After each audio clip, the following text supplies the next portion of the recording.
So let's go to Nayyirah Sharif. You're with Flint Democracy Defense League. What does democracy have to do with clean water? Well, Snyder has been trampling our democracy for years, really ever since he's been in office, and specifically since Flint has had an emergency manager in December 2011. And our city council wanted to go back to Detroit. And our emergency manager, Jerry Ambrose, said it was inconceivable because it was going to cost too much money. And the culture of the emergency manager is money trumps everything. It's more important than people's lives. We don't know what the cost of this is going to be.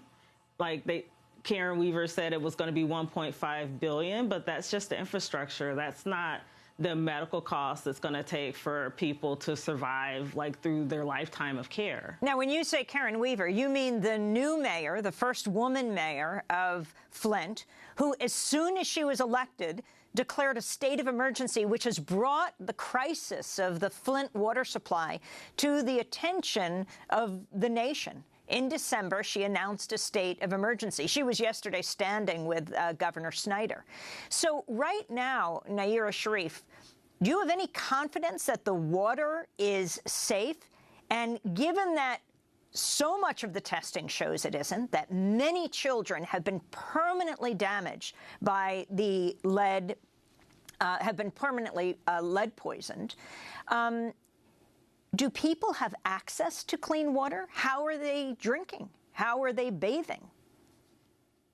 Well, people are doing what they have been doing, and that's purchasing bottled water. If they're able to get a filter, they're using that, or they're heating up bottled water. And the question is how to get the bottled water. Yesterday on NBC, a reporter was interviewing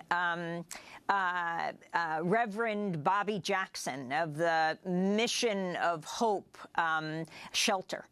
And he said that he'd been getting some bottled water, charitable contributions, but he was all out. And the reason the reporter went to him is because the city said, I don't know where you can get this bottled water. I mean, if you don't have money, how do you get the water?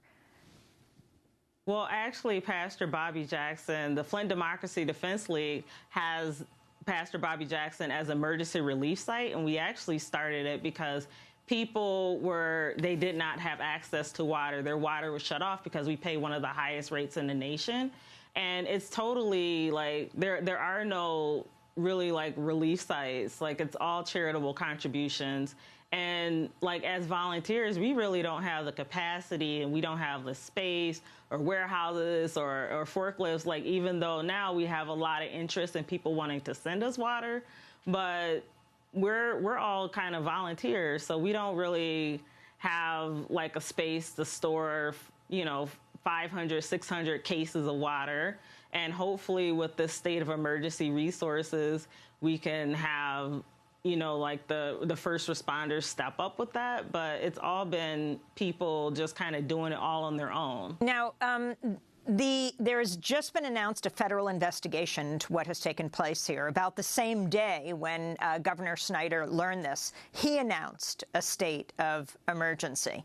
There are calls not only for a demand for clean water, but and for the governor to be investigated, but some are calling for him to be arrested. What do you feel, Nayyirah? Well, I feel like he should be arrested. He should be impeached. Whatever comes where we can get some sort of justice, because we haven't had justice. Snyder's apology happened 3 months after we went back to Detroit, and we don't know when he actually knew that there was an issue with Flint's water. So he can take his apology and flush it down the toilet.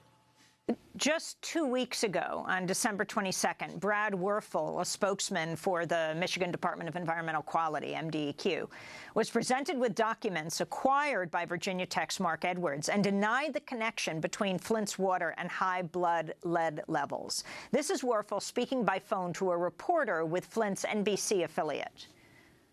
I'm saying that there's a difference between blood lead levels and water lead levels. different testing, different sampling, different things. These are apples and cars. Professor Mark Edwards, can you respond to this?